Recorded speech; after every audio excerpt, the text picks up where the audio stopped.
Bismillahirrahmanirrahim. Assalamualaikum warahmatullahi wabarakatuh. Jumpa lagi dengan saya di Abil Maiwa Channel. Jadi teman-teman, channel ini merupakan channel pendidikan tempat kita berbagi tentang aplikasi pendidikan, Microsoft Office, serta tips dan triks komputer. Jadi pada video kali ini teman-teman ya, melanjutkan video kita sebelumnya. Di sini kita akan membahas terkait dengan jumlah soal ya. Yang kita bahas di sini adalah jumlah soal tes CAT BKN plus wawancara untuk P2, P3 dan pelamar umum, dan bagaimana sistem pembobotan nilai untuk soal kompetensi dan wawancara penentu kelulusan P2, P3 dan pelamar umum. Tapi sebelum kita lanjut, bagi rekan-rekan guru yang baru pertama kali menemukan channel ini, jangan lupa tekan tombol subscribe-nya dan aktifkan lonceng notifikasinya agar setiap hari Bapak Ibu bisa mendapatkan update informasi terbaru seputar perkembangan P3K guru. Baik Bapak Ibu, tanpa perlu berlama-lama lagi, kita langsung saja to the point ke informasinya. Yang mana di sini di diktum ke-23 ya. Ya, di diktum ke-23 di sini jelas ya, berturut-turut diktum ke-23, ke-24 dan ke-25. Yang pertama, diktum ke-23, seleksi kompetensi teknis, manajerial dan sosial kultural. Waktu pengerjaannya bagi P2, P3 dan P4 itu adalah durasi waktunya 120 menit. Tapi ada pengecualian bagi penyandang disabilitas, diberikan tambahan durasi sekitar menjadi 150 menit ya. Kalau non disabilitas P2, P3, P4 itu hanya 120 menit. Itu waktunya untuk mengerjakan soal kompetensi teknis, manajerial dan sosial kultural. Sedangkan bagaimana dengan seleksi wawancara? Nah, kalau seleksi wawancara ini diperkuat di diktum ke-24 Kemenpan RB nomor 649. Yang mana di diktum ke-24 Bapak Ibu guru yang terhormat, wawancara dilaksanakan dalam durasi waktu 10 menit. Nah, jadi perhatikan ya, P2 dan P3 wawancara ini dilaksanakan dalam durasi waktu 10 menit. Kecuali penyandang disabilitas netra yang melamar pada kebutuhan khusus disabilitas, itu waktunya agak panjang sekitar 15 menit. Kalau non disabilitas P2, P3, P4 itu waktunya hanya 10 menit untuk mengerjakan tes wawancara. Seperti itu kira-kira Bapak Ibu ya. Ini yang wajib Bapak Ibu pahami dan Bapak Ibu cermati. Kemudian lanjut di diktum ke-25 Bapak Ibu ya. Lanjut ke diktum ke-25. Di diktum ke-25 Bapak Ibu jelas sekali terpampang di sini bahwasanya jumlah keseluruhan soal seleksi kompetensi dan wawancara adalah 145. Nah, jadi untuk seluruh soal seleksi kompetensi dan wawancara itu adalah jumlah soalnya itu adalah sekitar 145 butir ya. Itu jumlah soalnya ada sekitar 145 butir.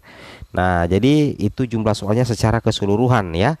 Jumlah soal mulai dari teknis, manajerial, sosiokultural plus wawancara itu total secara keseluruhannya 145. Nah, rinciannya seperti ini Bapak Ibu ya, rinciannya seperti ini. Nah, ini ada 4 rinciannya. Untuk seleksi kompetensi teknis itu berjumlah 90 butir soal ya, 90 butir soal. Jadi yang paling banyak memang soalnya adalah kompetensi teknis dan memang paling tinggi bobot nilainya juga Bapak Ibu. Ya, oke, seleksi kompetensi teknis sejumlah 90 butir soal. Kemudian seleksi kompetensi manajerial itu sejumlah 25 butir soal. Saya ulangi ya, seleksi kompetensi manajerial sejumlah 25 butir soal ya, 25 butir soal untuk kompetensi manajerial. Sedangkan untuk seleksi kompetensi sosiokultural itu berjumlah 20 butir soal, sedangkan wawancara itu berjumlah 10 butir soal. Ini yang wajib pertama kali diketahui oleh P2, P3, P4 agar bisa mempertimbangkan ya, agar bisa menyesuaikan pada saat Bapak Ibu mempersiapkan diri untuk belajar mengikuti soal-soal ini atau mengikuti tes CAT BKN, wajib diketahui. Jadi Jadi nantinya akan ada di situ perhitungan waktu yang Bapak Ibu bisa ambil agar bisa lulus menjadi ASN P3K. Nah, bagaimana dengan pembobotan nilainya? Di sini diperkuat lagi di diktum ke-26. Ya, bagus. Pembobotan nilai untuk materi soal seleksi kompetensi dan wawancara yaitu, nah, bagian A dulu Bapak Ibu guru yang terhormat.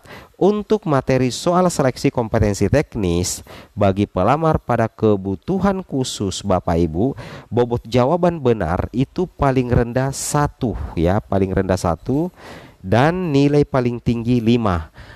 Serta soal tidak menjawab bernilai 0. Jadi kalau misalkan Bapak Ibu menjawab benar, ya, misalkan bobot jawaban benarnya itu paling rendah itu bobotnya 1 dan paling tinggi 5, berarti tidak ada istilah benar salah. Ya, misalkan opsinya itu A sampai D, semua ada nilainya. Cuman nantinya itu ada opsi jawaban yang memang mendapatkan bobot nilai itu yang paling tinggi. Nah, bagaimana kalau misalkan Bapak Ibu tidak menjawab, misalkan nomor 1 sama sekali Bapak Ibu tidak memilih, maka nantinya Bapak Ibu mendapat bobot 0 sehingga rugi.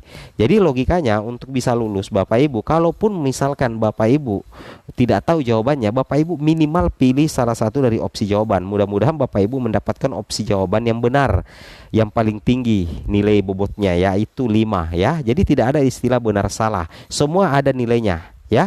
Yang paling rendah itu bobot 1 dan yang paling tinggi itu bobot 5. Jadi nantinya ada bobot 2, bobot 3, bobot 4 Bapak Ibu ya.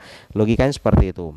Nah, poin B di diktum ke-26 untuk materi soal seleksi kompetensi teknis bagi pelamar pada kebutuhan umum, bobot jawaban benar itu bernilai 5 dan jawaban salah atau soal tidak terjawab itu adalah 0 ya. Jadi kompetensi teknis ya bagi pelamar kebutuhan khusus. Ini bagi pelamar kebutuhan umum.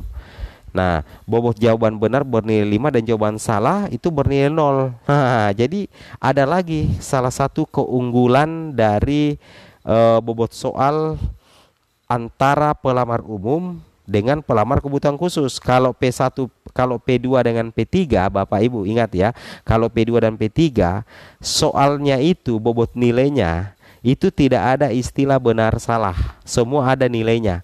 Tapi kalau soal kompetensi teknis bagi pelamar umum, kalau menjawab benar itu 5 nilainya, kalau jawaban salah 0.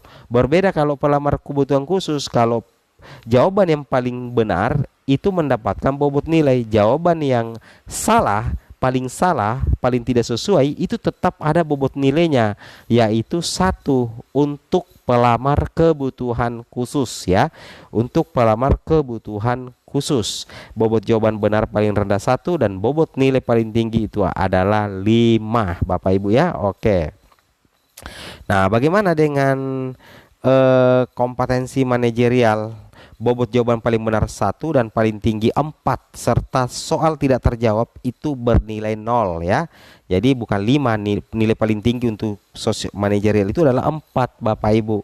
Kalau jawaban paling benar paling rendah itu 1. Untuk materi soal seleksi kompetensi sosiokultural, bobot jawaban paling rendah itu 1. Sosiokultural dan paling tinggi itu 4 serta tidak menjawab itu bernilai 0. Untuk materi soal wawancara, bobot jawaban benar paling rendah 1 dan nilai paling tinggi 4 serta soal tidak terjawab bernilai 0. Oke Bapak Ibu ya. Oke. Nah, kemudian nilai kumulatif paling tinggi untuk seleksi kompetensi dan wawancara itu adalah 670 ya. Nah, jadi intinya seperti itu ya, seperti itu logikanya, seperti itu Bapak Ibu ya. Jadi semoga bermanfaat. Assalamualaikum warahmatullahi wabarakatuh.